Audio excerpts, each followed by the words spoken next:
안녕하세요. 앞에 난초 하나를 내놨는데요.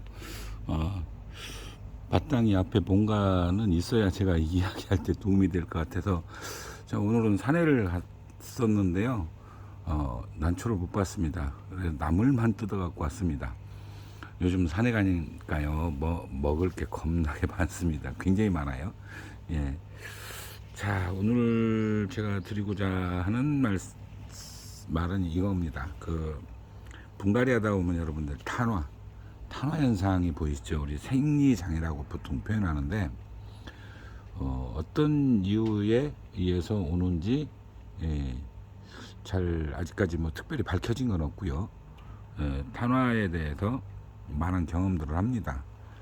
단지 예방하는 방법은 많이들 알고 계시죠. 그러다 보니까 대부분 그 의견들이 약간씩 차이가 나요. 제가 얘기하는 것도 어쩌면 여러분들이 생각하는 거하고 내용이 다를 수도 있습니다. 그러나 이제 대부분 오랜 경험, 환경 비슷하거나 이러면은 한번 참고를 해보시는 것도 괜찮을 것 같아서 제가 말씀을 드리는 거고요.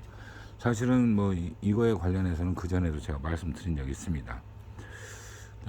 저도 분갈이를 제가는 못했는데 이제 올해 제가 여러 바쁜 일도 있었지만 지금 이쪽에는 한 60, 70%는 한 것 같아요. 이 앞에 보이는 정도는 보면 이렇게 이게 좀 분갈이가 좀 됐죠.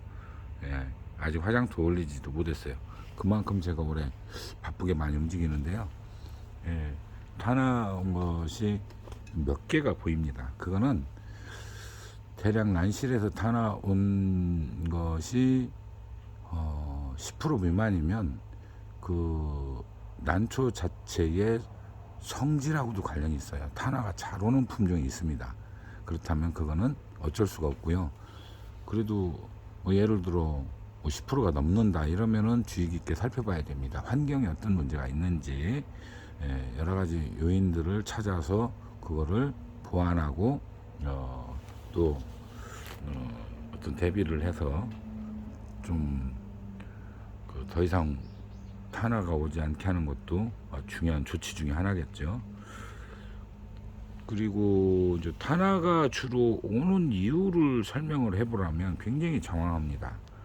각자 저 역시도 특별히 뭐 때문에 온다라고 지적하기는 쉽지가 않아요. 그래서 보통 비료 농도를 약간 오버가 됐거나 그리고 물 주는 횟수가 일정치 않거나 그리고 뭐 빛이 좀 부족하다든가 영양 상태가 좀 부족하다든가 이럴 때 면역력이 떨어지면서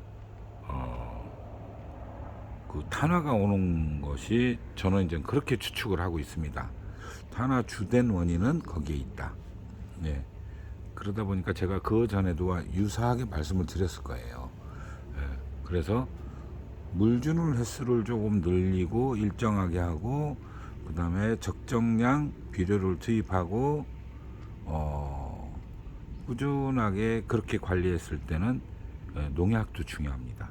농약 특히 그 역병약계통을 일정한 간격으로 쳤을 때 거의 탄화가 오지 않습니다. 뭐 이런 거. 그러니까 그러한 그 작물 보호제가 탄화 현상을 막아주는 것까지는 알 것 같아요.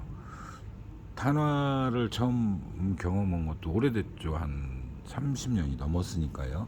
뭐 그때는 아무런 대체를 못하고 그냥 죽어요. 어느 정도로 심각하냐면 생장점이 다 나가고 또 한 가지 벌브 밑에가 그냥 이렇게 긁어내 보면은 꼭 그 감자 군뱅이가 파먹듯이 이렇게 땡그랗게요. 그 꺼멓게 다 죽어서 속살이 드러날 정도로 파보면 거기를 긁어내 보면 그런 정도로 심각했었습니다.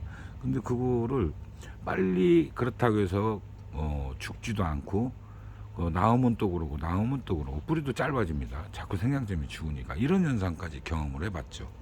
시간이 지나면서 이제 농약방 가서 물어보고 또 이제 그 농약 관련해서 잘 아시는 분들하고 상의를 해보고 하면서 그때 당시에 알게 된 게 역병약이었어요.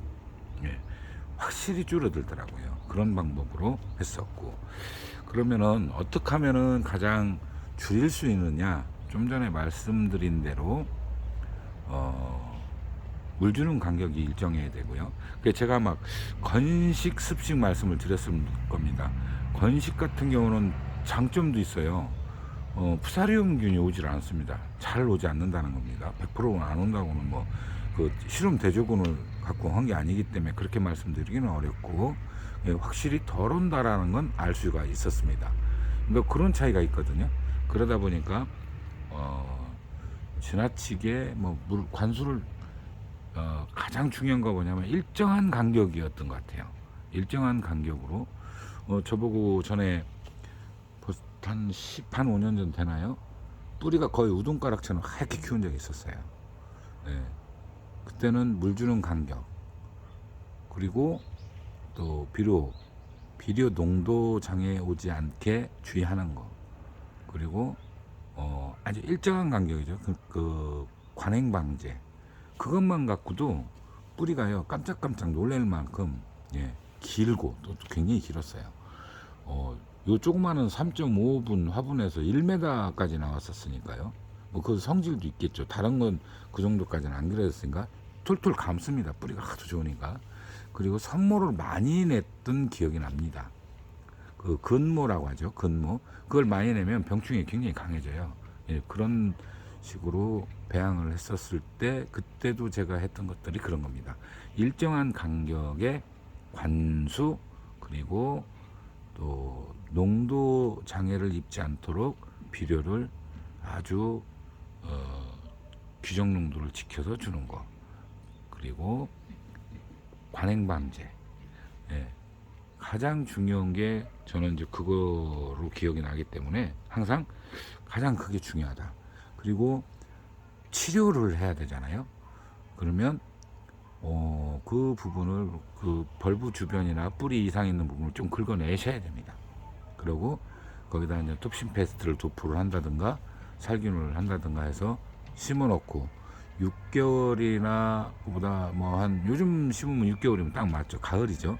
그렇게 해서 확인을 해 보시면 치료가 됐다 안 됐다 아실 수가 있어요. 그렇게 하는 방법이 굉장히 좋습니다. 자, 이번 시간에는 뿌리 탄화 현상에 대해서 여러분께 말씀을 드려봤습니다. 감사합니다.